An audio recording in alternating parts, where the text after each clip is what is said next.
Sonia, okay, well, I'll tell you the truth. A Bigfoot threw a rock, and it took out part of the fender and the door. Yeah, like they're going to believe me if I said that. Okay, come on. That would be something, wouldn't it? Oh.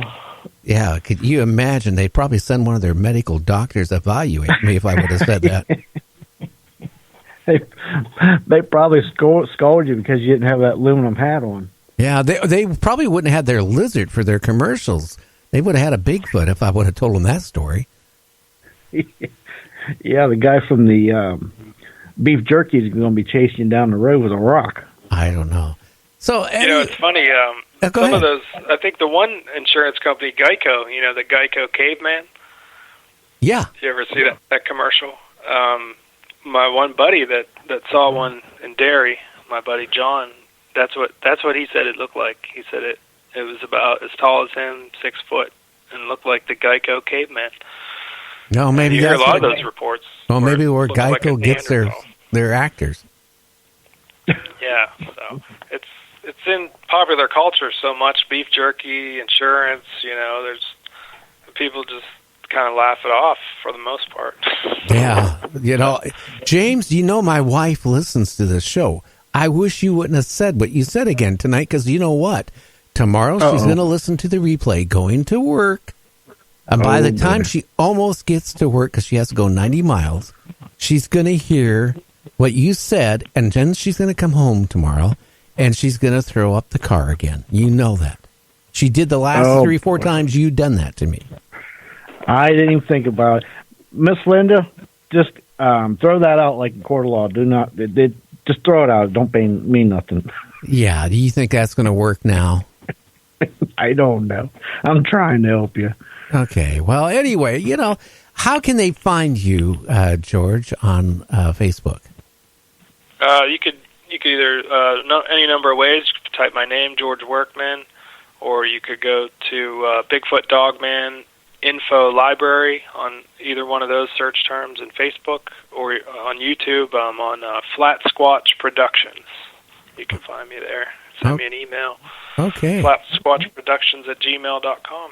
Yeah. Now, I got a little hint. I don't know if you'd be interested, but I'm bringing it up to anybody that's into cryptids. I'm looking for somebody to come on like twice a month and give like a 20-minute report of the latest sightings of like Bigfoot and cryptids. I don't know if you'd be interested, but if you are, email me. Okay. You're asking me? You're just throwing it out there? No, I was asking. No, I'm not throwing it out. I was asking you. Oh, sure. Yeah, I could pull that together for you. I get quite a few different reports. I mean, you're saying the latest ones, or it can be just the reports of the last couple months. Because listeners like hearing stuff like that. I have a gentleman, Ryan, who gives UFO reports every Thursday, and the listeners love it. We got James doing the news because he can't hang up wallpaper because he's not a very good painter. So, we're looking for, a couple more people to come on and give us reports of various subjects that the listeners like. Sure, I'd be glad to do that. That'd be fun. Send me an email and I'll tell you more about it. Well, anyway, George, I want to thank you for coming on Night Dreams Talk Radio. And again, your website, plug it again. Website, Flat Squatch Productions on YouTube, and Bigfoot Dogman Info Library on Facebook. Great. My friend. I want to thank you guys for having me as well. I had a great time. So did I. Yep. Say hi to your wife for me. You take care. Bye-bye. So, James. Yeah. You got me in trouble again. Oh, I didn't even realize it. I'm sorry about that, Gary. Jeez, I didn't mean to get you in trouble again. I would think by now that it's a sore subject. It is going to be to the day either I die or she dies. It's you have to understand. It was her first brand new car she ever bought on her own. She went to the lot, she picked it out, and it was hers. I had no part of it. So, right, but she has the picture of the car in my bedroom next to our, bathroom, vanity in our bedroom. hanging up there yet, or her standing next to the car. If that didn't mean something to her, why would that picture be there?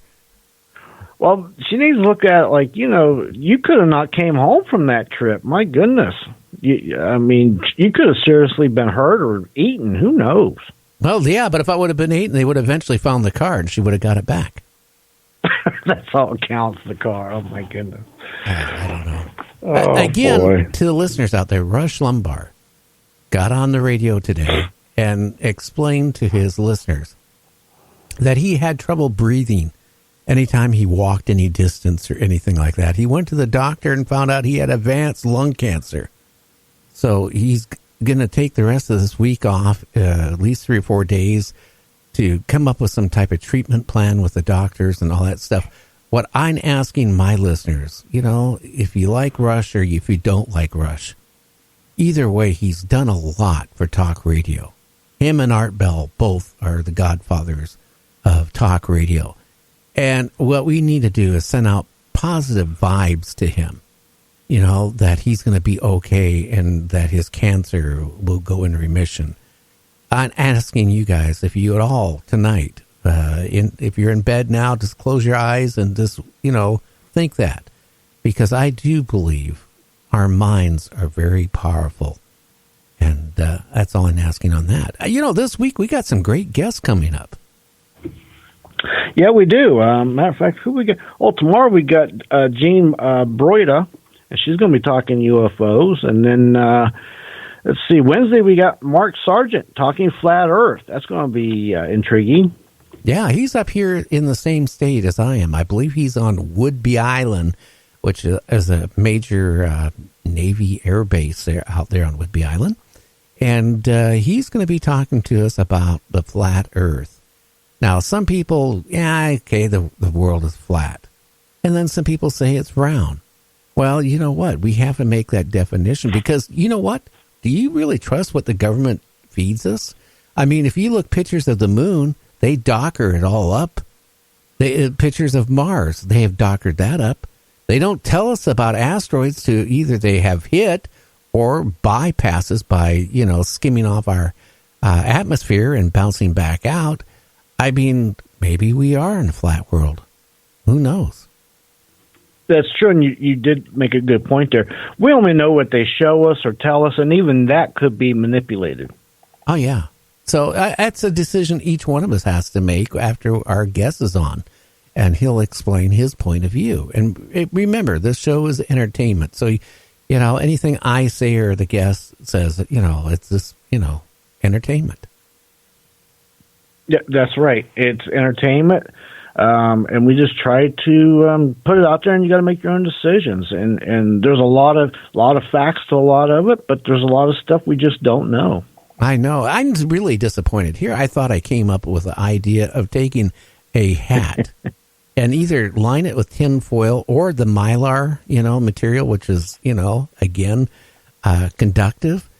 I figured we could make a killing selling these for both alien, if they're trying to communicate with you, it'll bounce the signal off, your head. Or if you're out there looking for Bigfoot and they're sending you orbs, and if you don't want orbs, you just wear this hat. It'll bounce it off. But evidently somebody's already thought about that.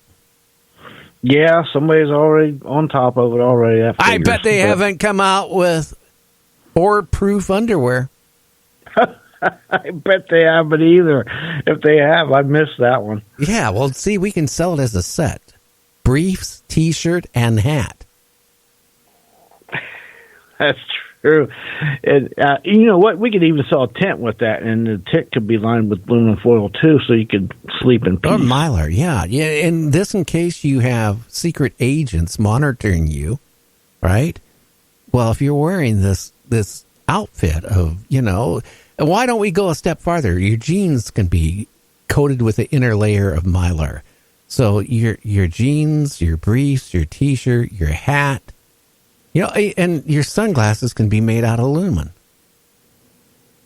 Yes. The frames. Yeah, there we go. We can set it all up for you for you don't have orbs or aliens can't, probe your mind, and all for a great price of only $499.95.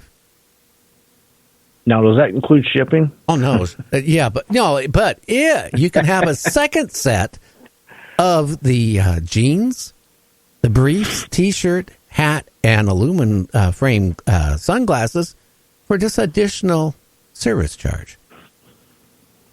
Oh, that's a pretty good deal, really, because look at the peace and quiet you'll be getting. Yeah, well, especially when you're in that room at the hospital. Yeah, and you think it's a hospital, but it might, you know what, it might be a hospital in the sky, too. Yeah, you could be. You know, also, Terry Lovelace will be coming on later in the month, too. He'll be coming on the 26th, and we got a big guy coming on the 20th. Who's the person on the 20th? Whitley Strieber. Oh, yes, the big guy. And he'll be on, talking about his latest book. And talking more about abductions and all that stuff. And Whitney, also wrote the book along with Art Bell, The Superstorm. Oh, yeah, and they made a movie Day After Tomorrow. And, I still got his book, The Communion, his first book from, I think, 87 or 88, sitting right here behind me on my bookshelf. Read it from front to back a few times. Well, yeah, somebody I noticed that was on one of my Facebook groups today, posted a picture up. They just got the copy of it and read it for the first time, and they said, oh, boy, this book is refreshing. It is. Now, you're talking about a book. It was done in the mid-'80s. Look what time frame it is, and it's still just as fresh now as it was when it came out. Now, I was reading this weekend a little bit on the book I have, because I don't want to really look at it much because I got it from Art just a few days after he passed.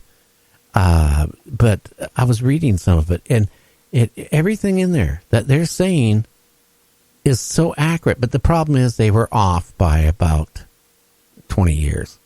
But, it's hard to protect time, because what is time? That's true. Art Bell was on TV the other night on Ancient Aliens. They was talking about Molten Howell there. She bought that piece of meta materials from him back in 96. Oh, yeah. Yeah, I really miss my conversations with Art. I really do. Yeah, I know you do. I know it. Yeah. Especially when I have a technical problem. I don't have, he was my go-to, man. It would say, hey, you need to do this. Well, why didn't you do it in the first place? I don't know.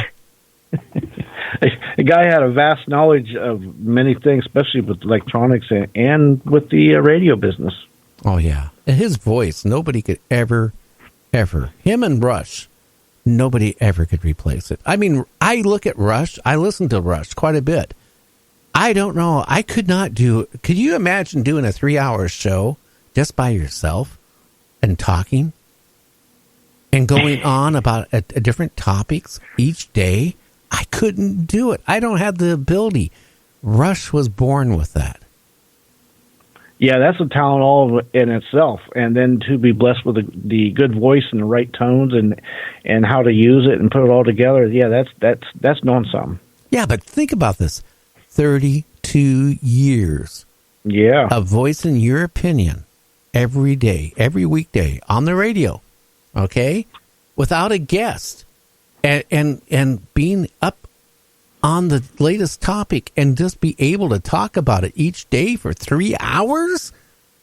That's 15 hours a week of just being able to talk, and figure 32 years of that. Crazy. Right. Crazy. I remember listening to him in the mid to late 90s and watching him on TV too. Yeah. Well, everybody, till tomorrow, and our guest tomorrow again is who? Jean Broida. And we're going to be talking about her book and about UFOs and all that stuff. Well, till tomorrow, we're going to jump out of here. Tell your friends about us. Share us on the media. And please, if you can figure out how to use speaker chat, send me an email, because I tried, myself tonight. I got on, but it took me an extra 10 minutes. I got frustrated. Anyway, till tomorrow, we'll catch you later. Bye-bye.